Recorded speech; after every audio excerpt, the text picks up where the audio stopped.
सुखविंदर सिंह सुक्खू जी ने हिमाचल प्रदेश का 1.5 वर्षों में कर दिया है बहुत बड़ा नुकसान। पहली ही कैबिनेट में दे दी सरकारी कर्मचारियों को ओपीएस की सौगात। सभी कर्मचारियों के लिए पेंशन ही तो होती है सुख बुढ़ापे की असल पहचान।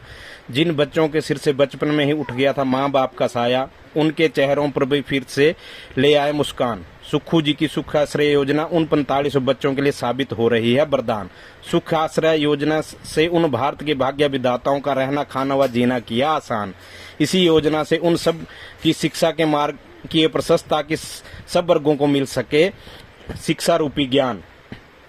समझ गए होंगे आप भी इस योजना से सुखविंदर सिंह सुक्खू जी ने आम जनता का किया है कितना बड़ा नुकसान। अभी तक सुखविंदर सिंह सुक्खू जी द्वारा किए गए नुकसान का सफर होता है आधा।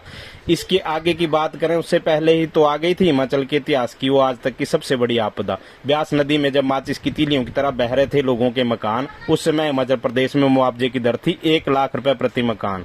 फिर आए सुखविंदर सिंह सुक्खू जी, उन्होंने फिर कर दिया जनता का सबसे बड़ा नुकसान।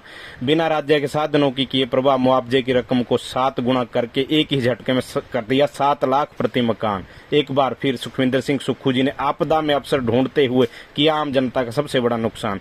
यहाँ तक पहुँचते पहुँचते मेरी कविता भी होती है आदि। मैं तो इस कहानी को कविता के दूसरे भाग में भी रखूंगा जारी, लेकिन आप ही बताना मुझे, आप इसे क्या कहेंगे, आबादी या बर्बादी।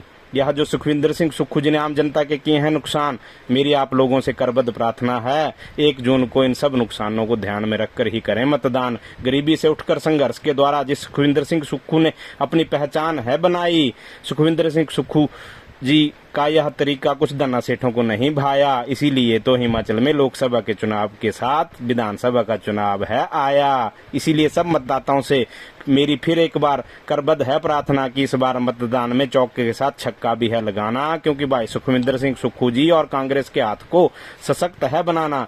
पूरे हिमाचल का असली विकास है करवाना।